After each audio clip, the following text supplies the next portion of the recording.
Olá, amigo do programa Brasil Consciência, estamos começando mais uma edição do seu programa de toda sexta-feira, que traz o melhor da produção científica de todo o Brasil. Você que nos assiste pela TVT ou que nos acompanha pelo canal 3 da NET, o canal Plural de São José dos Campos. Na edição de hoje vamos falar sobre um dos mais antigos e mais interessantes laboratórios do INPE, o Instituto Nacional de Pesquisas Espaciais. Eu estou falando do LabCP, Laboratório Associado de Combustão e Propulsão, que funciona lá em Cachoeira Paulista. Vem fogo, explosão e fumaça para você que gosta de ciências.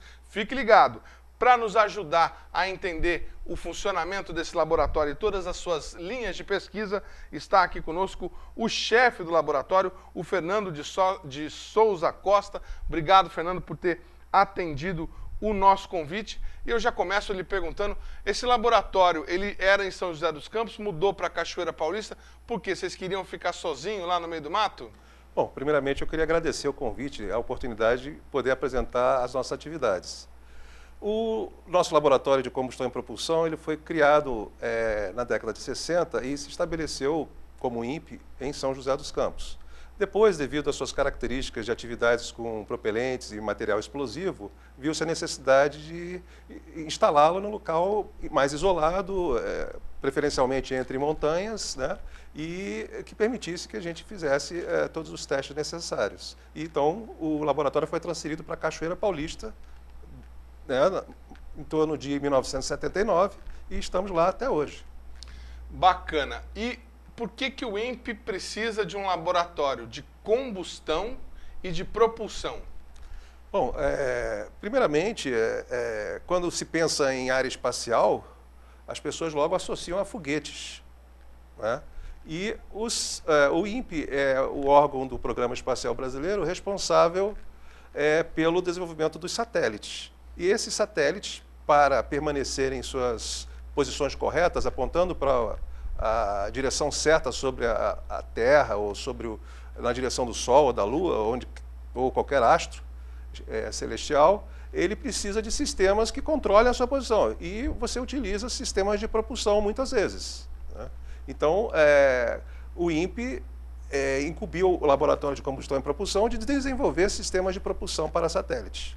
Legal. Para quem de Cachoeira Paulista que estiver nos assistindo e que tenha ficado ofendido, olha, foi só uma brincadeira com a localização lá na área rural do laboratório do INPE, tá, gente? É meio do mato porque eles precisam ficar isolados, tem explosão, tem um barulho altíssimo numa câmara que a gente vai conhecer daqui a pouco no programa. Não quis dizer nada em relação à cidade que eu até conheço e gosto bastante, achei bastante interessante quando eu estive por lá. Bom, feitas aí as escusas, eu quero que a gente comece a assistir, vamos começar a falar do seu laboratório, começando pela propulsão elétrica. Acompanhe no VT, que interessante essa pesquisa de ponta que é desenvolvida lá em Cachoeira Paulista. Veja só. Instalada provisoriamente nesta sala, enquanto aguarda a conclusão das obras de construção do novo prédio, a pesquisa em propulsão elétrica avança à fronteira do conhecimento com o desenvolvimento de um propulsor brasileiro com patente reconhecida. Nós estamos desenvolvendo um propulsor de plasma pulsado, que é um sistema propulsivo que utiliza Teflon e pode operar em potências mais baixas, de maneira que se consiga utilizar nos nossos satélites brasileiros. E nós aqui temos uma inovação, no sentido de que o nosso propulsor de plasma pulsado é o único no mundo, e até foi objeto de uma patente, e ele utiliza 2 estágios, e com isso a gente consegue aumentar a velocidade com que esse propelente, com que essa matéria é ejetada, em 4 vezes. Os propulsores baseados em combustão química, que utilizam propelentes como a hidrazina, são mais comuns. Eles estão instalados, por exemplo, nos satélites brasileiros, Cibers e Amazônia. Mas além de caro, o propelente químico ainda tem a desvantagem de ser pesado e de diminuir a carga útil e o tempo de missão. A vantagem dos sistemas propulsivos elétricos é que você consegue utilizar 10 vezes, cerca de 10 vezes menos propelente do que nos propulsores químicos. E o fato de você poder usar 10 vezes menos propelente significa que você vai poder ter uma missão que vai durar mais, ou que você vai poder carregar consigo mais equipamentos e mais instrumentos para poder executar a sua missão. Para conhecer o propulsor com patente brasileira, fomos a outra sala, onde foi improvisado o primeiro laboratório desta linha de pesquisa. Aqui dentro tem um propulsor, que foi o primeiro propulsor que nós testamos, que era oriundo dessa patente, da patente do propulsor de plasma pulsado, de 2 descargas. Nós vamos agora abri-la, abrir e tirar o propulsor só para você. Já veio muita gente aqui, a gente nunca fez isso. Mas essa câmera não tem uma porta. Então, ela foi uma doação lá da Universidade de Southampton, então nós não podemos escolher muito, né? Na época nós não tínhamos aquela câmera lá de baixo.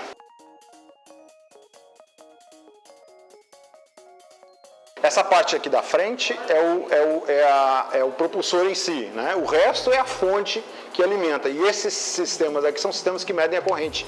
Então aqui tem o segundo estágio dele, são esses 2 eletrodos, e o primeiro estágio é dentro daquele orifício, certo?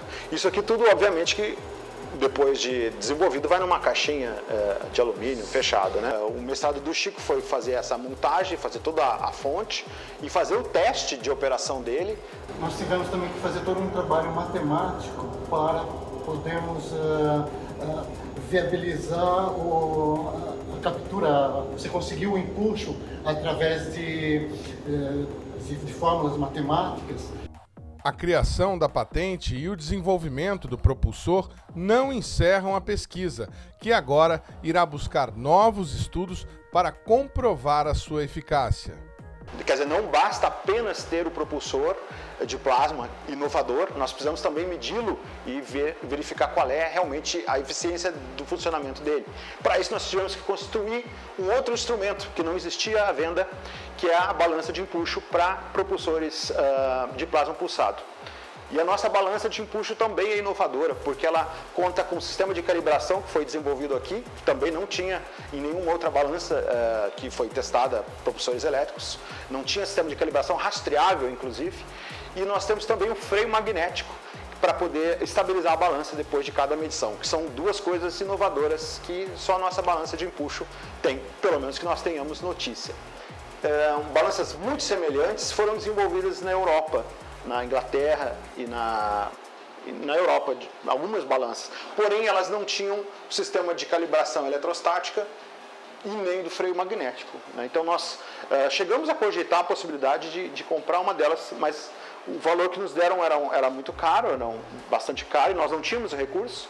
E nós iniciamos um projeto FAPESP, e com isso nós conseguimos não só desenvolver a balança de empuxo, como melhorá-la, no sentido de que nós temos um sistema de calibração, temos o freio magnético e temos o know-how de como fazê-la, né? Então, realmente, o ganho foi muito maior do que comprar meramente. Muito bacana o equipamento lá. Vocês estão em processo de construção de um outro laboratório. A gente olhou lá, até falou no VT, aquela sala onde estava o primeiro propulsor, ela é um local improvisado. Vai ter um laboratório novinho só para estudar propulsão elétrica? Exatamente, nós estamos iniciando, começou agora em novembro de 2018, a construção de um laboratório de propulsão elétrica, né, com recursos da FINEP, e nós teremos lá instalada uma câmara de vácuo de 3 metros de diâmetro por 6 metros de comprimento, que vai permitir com que a gente qualifique, teste, em termos de longa duração, o funcionamento desses propulsores elétricos. Essa câmara é maior do que essa que nós mostramos na imagem agora? Bem maior, porque essa câmara que foi mostrada aí tem 1 metro de diâmetro e 2 de comprimento. A nova, terá 3 metros de diâmetro, então, portanto, o diâmetro 3 vezes maior e o comprimento triplo, né? Então, um volume muito maior, exigindo uma quantidade de bombas e de energia para a operação, para manter o nível de vácuo extremamente baixo, né, que atinge 1 bilionésimo da pressão atmosférica. Para manter isso durante um longo período de tempo, você necessita de todo um equipamento acessório. Não é só a câmara de vácuo que é necessário, você tem todo um instrumental, um equipamento para manter o sistema. Agora, o que eu achei mais bacana, fantástico, pesquisador vai fazer doutorado na Inglaterra, aprende, domina a tecnologia, vem para o Brasil, desenvolve, faz uma patente. Vira mestre de outros pesquisadores que vão fazer mestrado e doutorado, e esses outros pesquisadores contribuem na pesquisa desenvolvendo o equipamento. Essa construção em tijolinho do conhecimento é uma coisa que, para quem não sabe como é que funciona, é muito interessante, né? A importância de você ter a oportunidade de mandar um pesquisador para fora. Você acredita que nós teríamos condição, que o Brasil teria condição de desenvolver esse equipamento se ele não tivesse ido? Sem dúvida, a oportunidade de estudar nos grandes centros e ter contato com os grandes pesquisadores do exterior que atuam na área é certamente bastante enriquecedor, né? Mas, em particular, nessa área da pesquisa de plasma, o Dr. Rodrigo, que apresentou a vocês aí o funcionamento da câmara de vácuo, ele primeiramente fez mestrado aqui no próprio laboratório de combustão e propulsão, orientado por mim. Já nessa área, foi seu aluno? Foi meu aluno de mestrado na área de propulsão de plasma e deu continuidade a isso lá na Universidade de Southampton, na Inglaterra, onde ele começou a desenvolver o sistema de dupla descarga, que apresenta um desempenho maior. E, inclusive, justamente esse interesse, essa pesquisa realizada pelo Rodrigo em Southampton, acabou, de alguma maneira, influenciando o desenvolvimento dessa área de plasma novamente na Europa, né? Então, tem havido um grande incentivo ao desenvolvimento de propulsores de plasma. Isso é importante. A pesquisa desse pesquisador brasileiro impulsionou a pesquisa de plasma na Europa? Possivelmente, porque existe um contato íntimo entre os diversos centros de pesquisa na Europa e certamente deu uma motivação maior, né? Agora, eu fiz essa pergunta lá para ele, como todo pesquisador, ele me passou um cálculo matemático que ele desenvolveu com outro aluno, uma prospecção por probabilidade que imaginava aí 20 anos até a gente poder ter um veículo movido com um propulsor completamente elétrico, né, no desenvolvimento dessa tecnologia. Agora, os satélites brasileiros, o Amazônia e o Cibers, em breve, se tudo correr bem, poderão utilizar dessa tecnologia. Não digo necessariamente os dois, mas os que virão na sequência dessas famílias. O propulsor elétrico, ele apresenta níveis de empuxo, que é a força que ele desloca o satélite, né, o veículo espacial, apresenta empuxos muito pequenininhos, porque demandam a energia muito grande. Então, você tem que ter uma fonte de energia grande. Então, na atualidade, existe uma tendência muito grande a usar esses propulsores elétricos no espaço, em que pequenos empuxos são suficientes para deslocar e corrigir a posição de satélites. Principalmente satélites geoestacionários, que são aqueles de telecomunicações que ficam a 36 mil quilômetros de altitude, né, para poder acompanhar um ponto fixo sobre a superfície da Terra. Então, para você desenvolver um propulsor que seja utilizado no espaço, você tem que qualificá-lo. E existe toda uma sequência de testes e existe todo um nível de exigência, não só do propulsor em si, mas da fabricação desse propulsor, do desempenho dele. Isso demanda um longo tempo. Por isso que o Dr. Rodrigo mencionou o fato de talvez em 20 anos. Mas certamente nós podemos encurtar, né, isso. Dependendo do investimento, é uma questão de investimento, né? Se nós investirmos bastante, em 10 anos, no máximo, a gente teria condição perfeitamente de disponibilizar pelo menos esses propulsores de plasma pulsado de pequeno tamanho para, inclusive, o uso em nanosatélites, que é uma tendência atual, né? O uso de nanosatélites. Inclusive, os veículos lançadores de satélite brasileiros, agora o veículo é menor, né? Então, um satélite menor estaria mais adequado. Agora, o que chama a atenção é essa dificuldade da pesquisa, né? Quer dizer, a criação da inovação, o desenvolvimento do propulsor por si só, ela já aconteceu, já tem a patente, mas ele ainda precisa ser validado, precisa ser testado, precisa ser medido, e isso implica em mais pesquisa para desenvolver o validador. Existe uma coisa que pouca gente sabe que acontece. Isso. Quando você desenvolve um sistema de engenharia para entrar em órbita, é necessário que o propulsor funcione perfeitamente durante 10, 15, 20 anos. Então você tem que garantir que isso aconteça, que o sistema, por exemplo, vai aguentar as vibrações decorrentes do lançamento. Então você tem que fazer um sistema absolutamente, vamos dizer, à prova de falhas, ou com 99% de confiabilidade, né? E são muitos componentes envolvidos, né? E você precisa de vários propulsores, um para cada direção, um par deles para cada direção. Então você tem que ter a garantia de todo o sistema. A parte de engenharia é algo, diria que tão complexo quanto de fabricação de um propulsor para uso no espaço, é tão complexo quanto o desenvolvimento em laboratório dos protótipos. Muito interessante. Nós vamos para um rápido intervalo e já já a gente volta com pesquisa desenvolvida lá no LabCP para usar etanol, o combustível retirado da cana-de-açúcar, lá no espaço. É um instante só, não sai daí.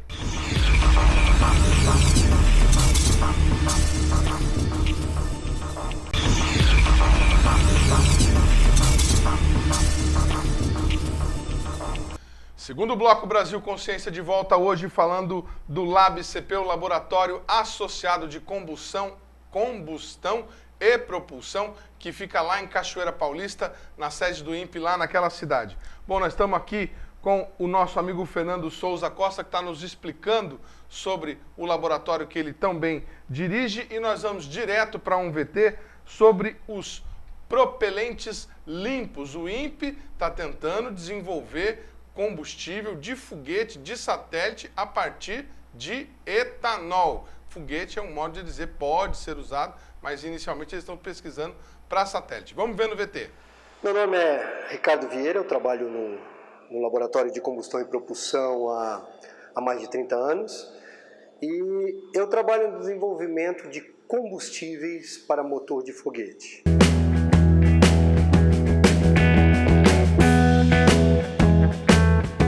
No satélite, normalmente a gente usa dois tipos de motores, basicamente falando. Seria um motor de posicionamento do satélite, são motores pequenos, e um motor maior, um pouquinho mais forte, que ele é usado para colocar o satélite em órbita ou para trocar de órbita o satélite.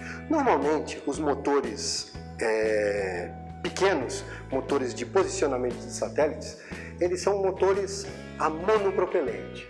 Monopropelente seria basicamente, o propelente é o combustível, né, do motor, né, do motor de foguete. Ele é injetado em alguma coisa parecida com isso daqui, tá? Aqui dentro a gente carrega esse motor com catalisador.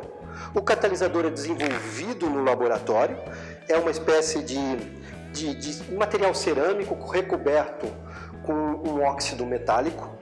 E o líquido, quando entra aqui dentro, ele toca no catalisador, ele se decompõe, formando vapor e fazendo um movimento. Isso aqui nada mais é do que uma bancada de teste para a gente testar a eficiência do catalisador e do motor foguete que a gente acabou fazendo. Nesse caso do monopropelente, nós temos um exemplo, nós usamos peróxido de hidrogênio, vulgarmente chamado de água oxigenada. Nós concentramos o peróxido de hidrogênio até 90% e depois o que a gente faz nada mais é do que colocar o peróxido na câmara de combustão. Logo em contato com o catalisador, ele se decompõe formando gases. E o gás, como vocês viram, eles vieram em cima de mim, nada mais é do que vapor d'água e oxigênio. Então, isso daqui é um propelente limpo. Então, tanto é desenvolvido aqui o catalisador, como também nós concentramos o peróxido de hidrogênio 90% no equipamento que está lá no fundo da sala. Tá? Nós somos o único laboratório no Brasil que concentra peróxido de hidrogênio para fins aeroespaciais. Motores maiores são mais ou menos desse tipo, motores bipropelente. Nesse caso, entra pelo injetor um combustível e do outro lado um oxidante. O oxidante que a gente usa é o mesmo que nós usamos no monopropelente, é o peróxido de hidrogênio concentrado. Esse é o motor fechado, ele funcionaria alguma coisa assim. Tá? E o combustível nós também desenvolvemos no nosso laboratório. Nós desenvolvemos um combustível à base de etanol e etanolamina e mais um catalisador nele. E eles são hipergólicos. O que é hipergólicos? Dá licença. Hipergólico é isso aqui, gente.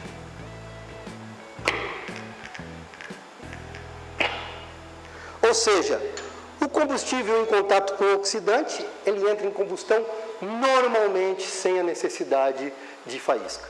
Legal, muito bacana o laboratório de propelentes limpos lá do LabCP, o Laboratório Associado de Combustão e Propulsão. Difícil lembrar do associado agora, mudaram a nomenclatura, a regra para fazer essa sopa de letrinhas. Mas enfim, o que interessa é que o laboratório está funcionando e está produzindo combustível limpo para satélite ou possivelmente para foguete. Qual a necessidade de se produzir, de se investir em combustível limpo nessa aplicação? Vocês estão preocupados com a poluição no espaço? Brincadeira.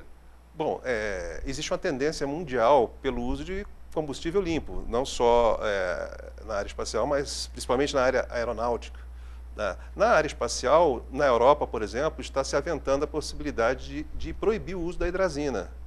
Então, é natural essa busca no mundo todo, não só aqui no nosso laboratório, mas em diversos institutos de pesquisa e universidades ao redor do mundo, existe essa tendência pela busca de propelentes que a gente chama de green propellants, propelentes verdes, ou em português a gente chama de propelentes limpos, né? Mais comumente. E existem vários tipos. Existe o caso do etanol, né? Que é produzido da cana-de-açúcar, no caso do Brasil, né? E existem vários outros, por exemplo, o próprio oxigênio líquido é um propelente líquido, é um propelente limpo. Né? Não existe algo mais limpo que o oxigênio puro, certo? E existe uma tendência mundial de utilização também do metano líquido e do oxigênio líquido para fazer grandes foguetes. Né? Por exemplo, o foguete Raptor da SpaceX vai utilizar, e muitos outros foguetes, existe essa tendência de uso do metano líquido e do oxigênio líquido, porque eles não são tóxicos como a hidrazina e o tetróxido de nitrogênio, que são bastante utilizados, né? São propelentes bastante utilizados em satélites. Né? Agora você deu um nó na minha cabeça aqui, eu estou tentando lembrar da minha aula de química.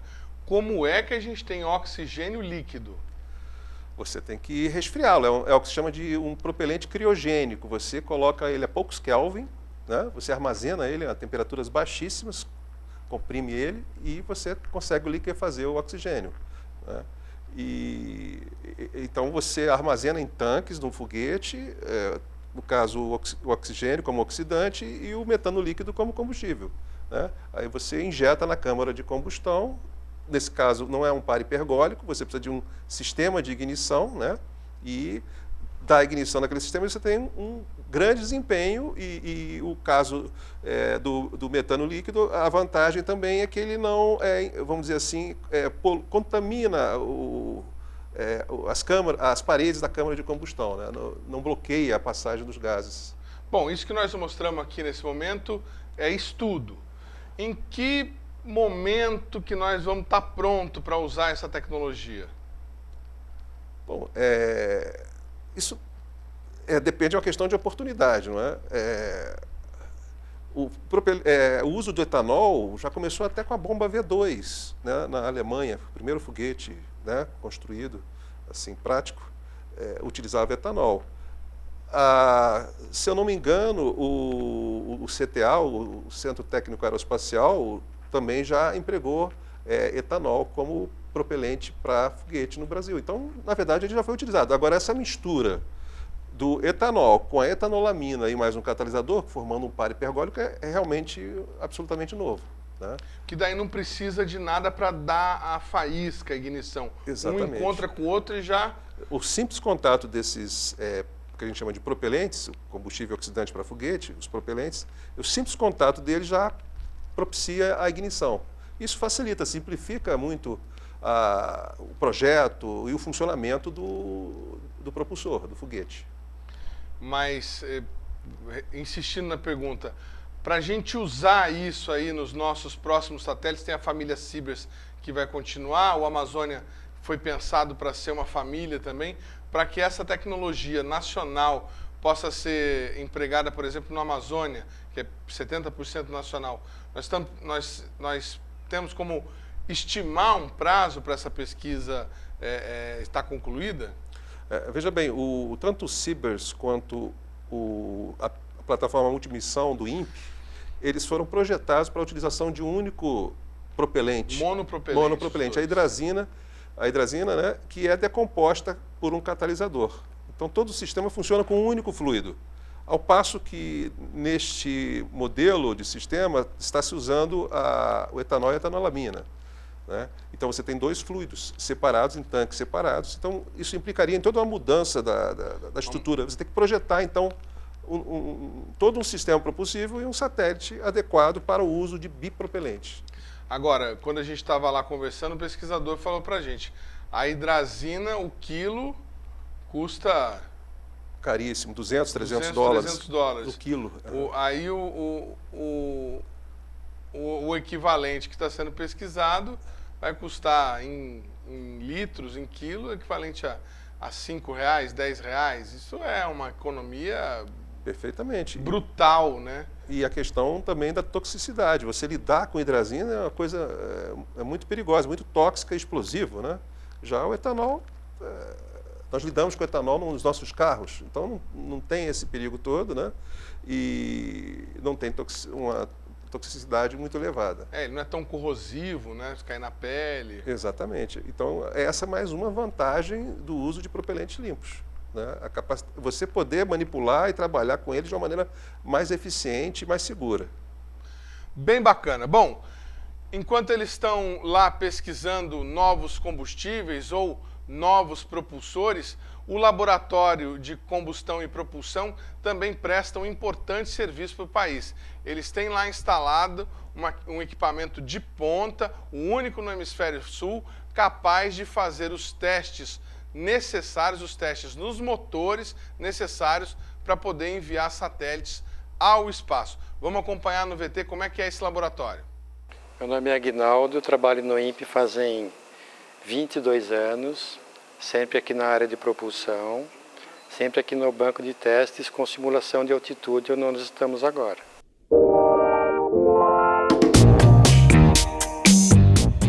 Quando você lança um satélite de comunicações ou de geoprocessamento, um satélite que tem que ficar numa posição muito bem definida, você precisa ter certeza de que você consegue manobrá-lo para correção de pequenas variações no posicionamento dele. Esse sistema é testado aqui. A gente testa os motores antes de mandar para o espaço, porque um lançamento custa 100 milhões de dólares, entendeu? Você tem que ter certeza absoluta de que está tudo funcionando.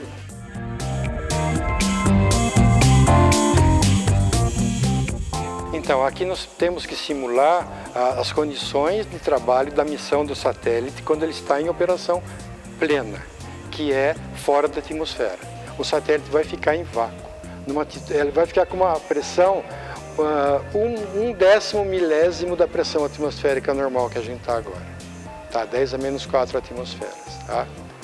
Isso representa uma altitude de 130 quilômetros aproximadamente.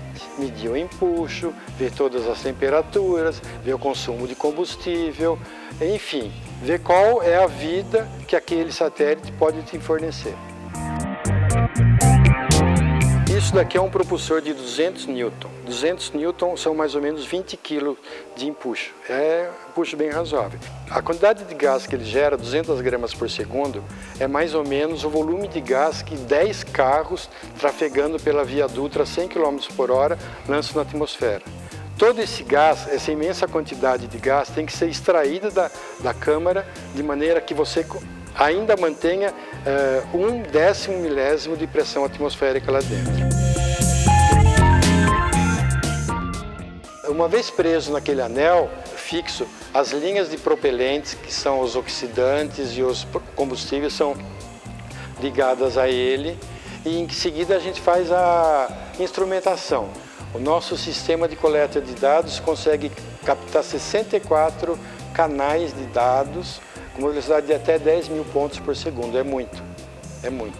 Esse banco de testes é o único no hemisfério sul e é muito moderno. Esse banco de testes completo, com prédio, com tudo, construído, inaugurado em 99, custou 15 milhões de dólares na época. Ah, é muito dinheiro, mas o que a gente tem que pensar, que é estratégico, você tem que ter isso. Se você pretende algum dia fazer alguma coisa na indústria espacial, fazer alguma coisa, você tem que estar equipado para poder testar os seus equipamentos. É o que a gente tem aqui.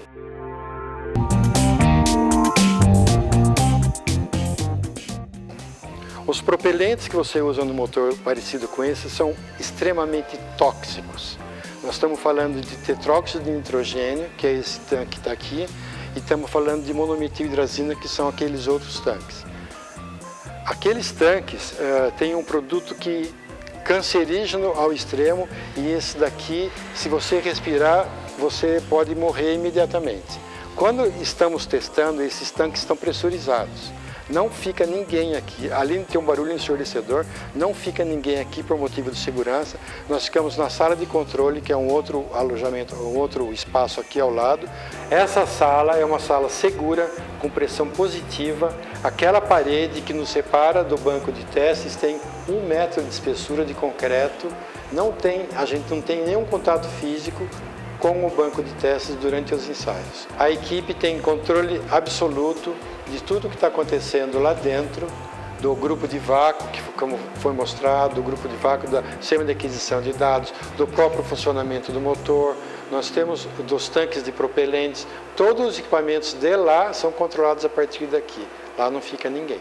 Bem legal o hangar, parece um hangar, o galpão, onde fica instalado essa câmara de vácuo.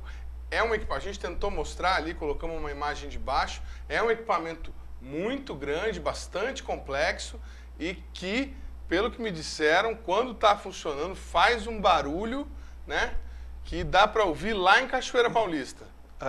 Claro, exatamente, porque para manter um nível de vácuo extremamente baixo dentro da câmara onde é testado o propulsor, você precisa de bombas de vácuo, de sistema de ejetores, você precisa remover os produtos da combustão, né? E a vazão é muito grande, como o Agnaldo comentou ali, o responsável, o diretor de tiro desse banco de testes, né? É uma massa imensa de gases produzidos que você precisa remover e limpar, né? Porque podem conter produtos tóxicos.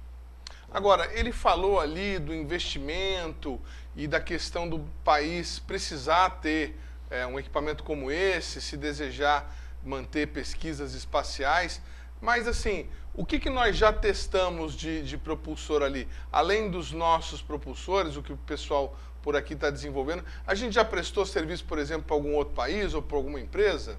Sim, já fizemos inúmeros testes para a França, para a NASA. Para a NASA? Sim, já testamos um sistema, propulsores que seriam utilizados num satélite argentino, né, que eram fornecidos pela NASA, né? E atualmente, nós estamos dando apoio à transferência de tecnologia em propulsão de satélites de uma empresa europeia chamada Thales Alenia Space. Ela está transferindo a tecnologia mais de projeto, de conceituação de sistema propulsivo. Thales Alenia não foi que fez o SGDC? Exatamente, é no âmbito desse projeto do SGDC, Satélite Geoestacionário de Defesa e Comunicações, né, que foi lançado há uns 2 anos atrás, né? Então, dentro desse o projeto de compra, de aquisição desse satélite, estava prevista a transferência de tecnologia. E uma dessas transferências de tecnologia, no âmbito dessa transferência global, estava o fornecimento de know-how na área de projeto e concepção de sistemas propulsivos.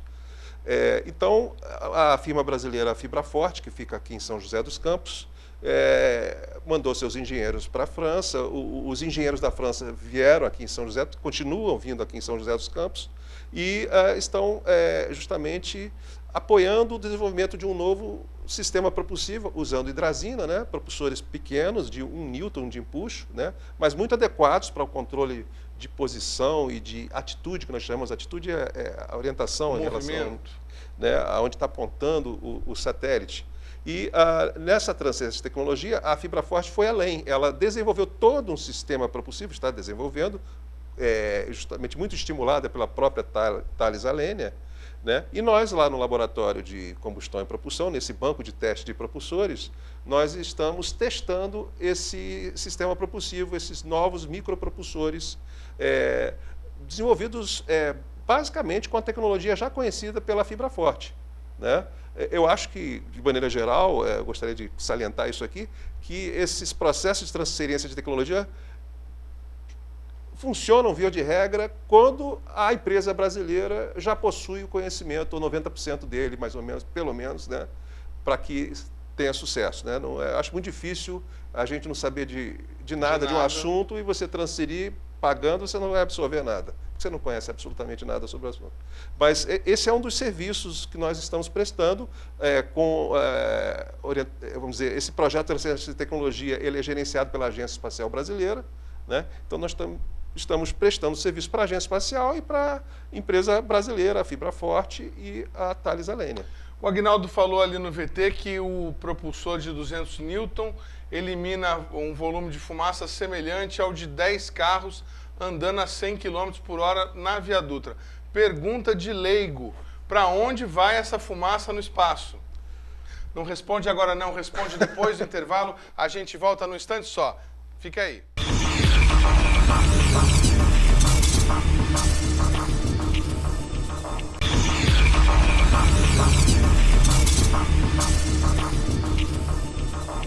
Estamos de volta ao programa Brasil Consciência, terceiro bloco, com muita informação para você que está nos acompanhando. Hoje nós estamos falando sobre o LabCP, o Laboratório Associado de Combustão e Propulsão do INPE, que funciona na unidade do Instituto lá em Cachoeira Paulista. Nós estamos trazendo aqui hoje o chefe do laboratório, o Fernando de Souza Costa, está nos ajudando a entender o que é feito por lá. E vocês viram no bloco anterior que eu fiz uma pergunta para ele. Se aquele motor de 200 Newton solta fumaça equivalente a 10 carros andando a 100 km por hora, para onde vai essa fumaça no espaço? Bom, a tendência é ela se espalhar, né, e manter-se afastando do satélite.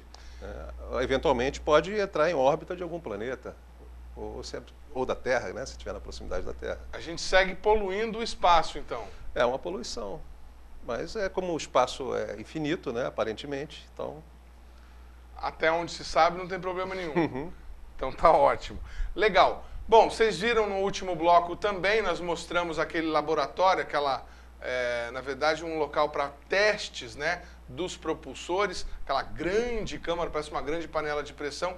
Vamos dar uma olhada agora em como que fica lá dentro quando eles acionam toda aquela estrutura, retiram o ar de dentro daquela panela para fazer o teste com o motor funcionando. Veja nessas imagens aí que nós estamos mostrando.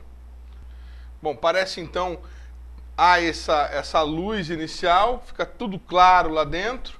O que é esse teste? Por que acontece essa coloração vermelha e por que ele é tão rapidinho? Bom, esse propulsor que está sendo testado aí é um propulsor de 400 Newton e o nosso banco de testes ele foi projetado para testes até 200 Newton de empuxo. Então nós só podíamos testar por poucos segundos esse motor. A ideia aí é verificar se haveria alguma irregularidade na distribuição de temperatura. Esse brilho do motor aí é resultado da alta temperatura que ele alcança devido à reação de combustão que está tendo lá dentro, que alcança, digamos, 3.000 graus Celsius aproximadamente. 3.000 graus Celsius. Isso, lá dentro. Então aquece o metal e você tem que ter um sistema de dissipação desse calor, no caso é por radiação, que seja bem uniforme, bem eficiente. Agora, nós estamos falando em Newton, 200 Newton, 400 Newton. O que é isso? Tem alguma grandeza, alguma medida que a gente pudesse comparar? Dá para botar um motor de 400 Newton num carro, por exemplo? Bom, equivale à força. Newton é a medida de força. 400 Newton é a força que exerceria um peso de 40 quilos na sua mão. Você carregar 40 quilos, né? Então, se o seu carro pesar pouquinho, acho que seria viável utilizar um motor desses, vários deles, possivelmente. Lógico, brincadeira, nós estamos falando aqui sobre motores que vão no espaço onde não há resistência, onde há vácuo. Então, obviamente, por isso que o motor tem eles têm essa capacidade.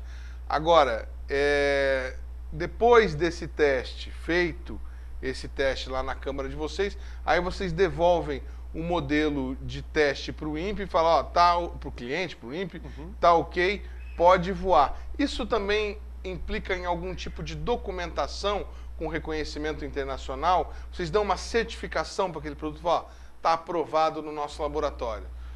O que nós damos ao cliente são os resultados dos testes, os valores medidos de pressões, de empuxos fornecidos, né, ou mesmo as temperaturas alcançadas. Aí o cliente é que vai decidir se está apto ou não está apto para uso no espaço, né? Você me perdoe a ignorância, é que a gente sempre ouve falar que o determinado equipamento foi qualificado, tem aquela numeração que vai... foi para o espaço é 9, não foi para o espaço é 8. É nesse sentido que eu estou perguntando. O laboratório brasileiro, ele gera essa qualificação ao produto? Depende. Se o teste for, por exemplo, reproduzir exatamente o que vai ocorrer no espaço, um dado propulsor, ele vai ser usado com 100 mil disparos em órbita para cumprir a missão dele.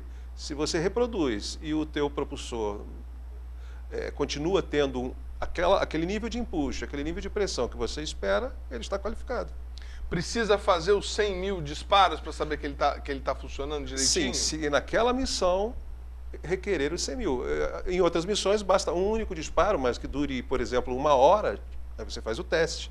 Um único disparo de 1 hora, aí o propulsor tem que aguentar isso, sem explodir. Aí você diz, bom, há grande probabilidade de o seu propulsor no espaço ter um desempenho esperado, né? 100% não existe, né? 100% não existe.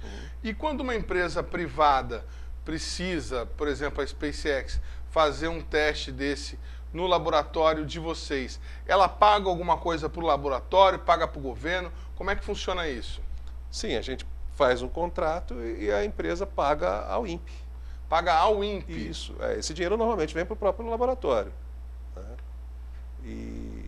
Mas, normalmente, o nosso principal cliente é o próprio INPE, o governo brasileiro, são essas empresas brasileiras que estão fazendo um projeto de interesse da Agência Espacial Brasileira. Então, nesse caso, o custo fica dentro do programa espacial.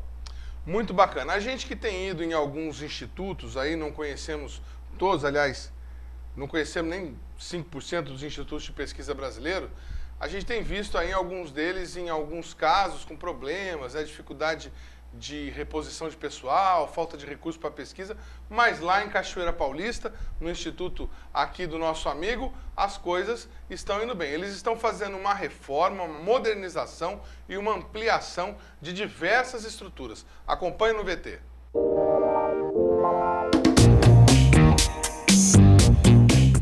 Meu nome é Isaías de Oliveira, eu sou tecnologista aqui do Laboratório de Combustão e Propulsão.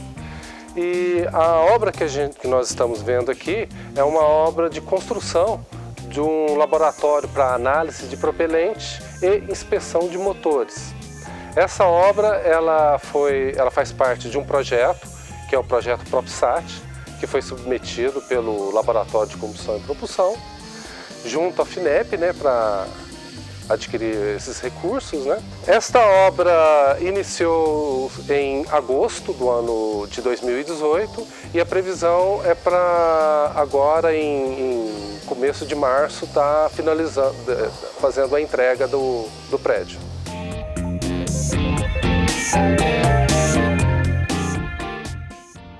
Está sendo construído o laboratório de análise de propelentes e inspeção de motores. Será construído o banco de teste de propulsores elétricos também, num outro canteiro de obras. Foi reformado o banco de teste de condições ambientais e reformado o prédio dos pesquisadores do banco de teste de condições de simulação de altitude. Além dessas reformas que ocorreram aqui,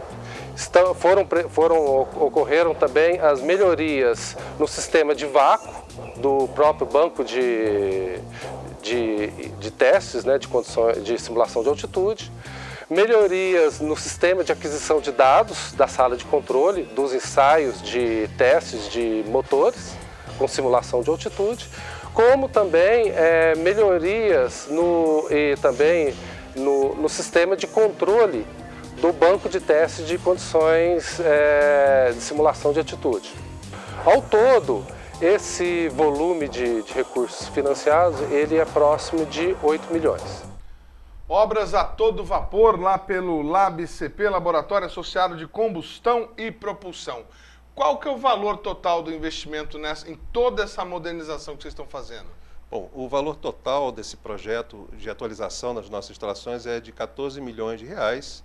Foi aprovado em 2014, em maio de 2014. Né? O dinheiro tem sido liberado aos poucos, à medida que a FINEP dispõe dos recursos. Né?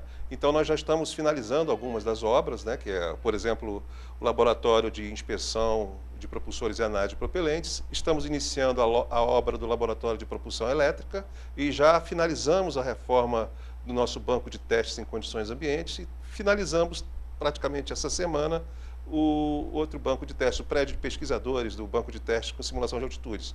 O projeto inclui não apenas obras, mas também a aquisição de vários equipamentos, a manutenção de vários itens, a modernização de vários sistemas. Né? E são 4 objetivos principais desse projeto de atualização. Primeiro, modernização do nosso banco de testes em condições de vácuo. Né? A reforma e a atualização do banco de testes em condições ambientes. O terceiro objetivo é a execução de um projeto executivo de um novo banco de testes, de médio empuxo.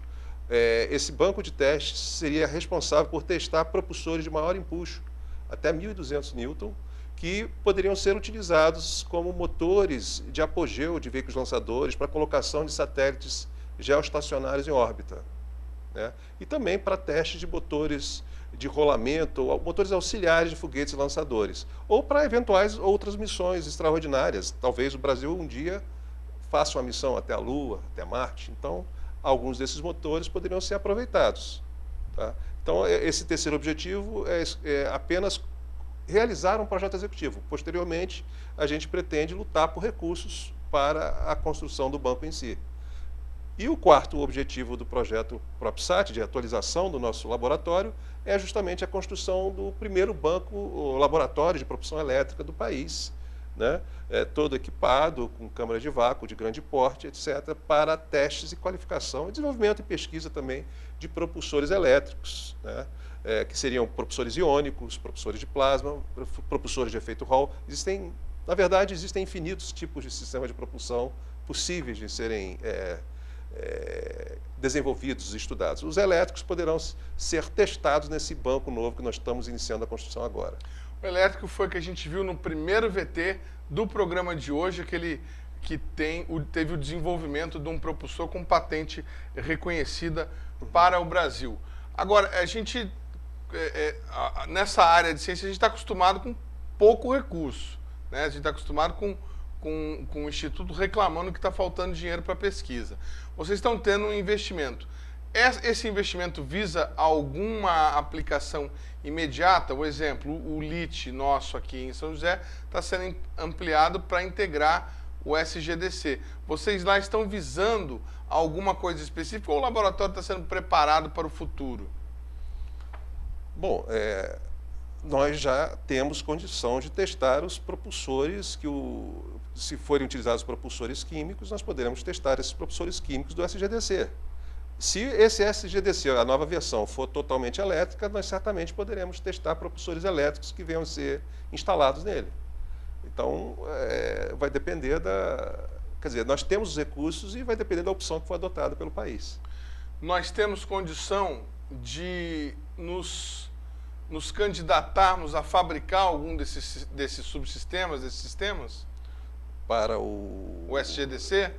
Provavelmente. A indústria nacional que desenvolve essas coisas. Não cabe ao nosso laboratório desenvolver e fabricar propulsores. Nós temos a instalação para testá-los, porque seria muito caro para a indústria privada ter uma instalação dessas. Então, nós temos que disponibilizar. Né? Nós somos responsáveis pela pesquisa e desenvolvimento de novos sistemas de propulsão. Se a indústria privada se interessar em adotar e utilizar, nós podemos transferir a tecnologia e terminar o desenvolvimento, ajudar até o grau final, né, o grau 9 de tecnologia necessário para a colocação no satélite. Acho que eu coloquei mal a pergunta. A pergunta que eu quero fazer é a seguinte: Nós temos hoje no país capacidade tecnológica instalada para fornecer um motor elétrico que possa ser aproveitado para esse segundo SGDC, pelo prazo que se estima que ele vá em órbita? Não, atualmente o Brasil só tem protótipos de propulsores iônicos, que seria o tipo de propulsor que seria adequado para o SGDC, né, para o novo SGDC. Eu acho que a intenção do fabricante é fazer satélites geoestacionários exclusivamente com propulsores elétricos, né, porque tem um uso mais eficiente do propelente. Pode até, inclusive, aproveitar a luz solar e tudo mais, né? Isso. Bom, vamos falar agora da pós-graduação lá de vocês no Laboratório de Combustão e Propulsão. Que cursos que vocês oferecem, que áreas de pesquisa que vocês oferecem aos interessados? Bom, o nosso curso de pós-graduação é Engenharia e Tecnologias Espaciais, níveis de mestrado e doutorado. Esse curso existe há praticamente 50 anos, é um dos mais antigos do Brasil. E as áreas principais desse curso são as áreas de propulsão e combustão, né? Basicamente propulsão para satélites, mas perfeitamente os nossos alunos são preparados para o desenvolvimento de sistemas propulsivos em geral. Quiser fazer um foguete, está à vontade. Pode fazer, se tiver os recursos para fazer, se tiver uns 100 milhões de dólares no bolso, está livre para fazer. Acho que eu tenho aqui na carteira. Certo. E também nós temos spin-offs, nós temos muitos trabalhos de pesquisa em conjunto com a indústria. Já fizemos muita pesquisa de interesse comum, né, com a indústria ou com outras universidades. Vamos explicar para o telespectador, spin-off o que é? Spin-offs são resultados, novos produtos que são gerados a partir de uma atividade primária.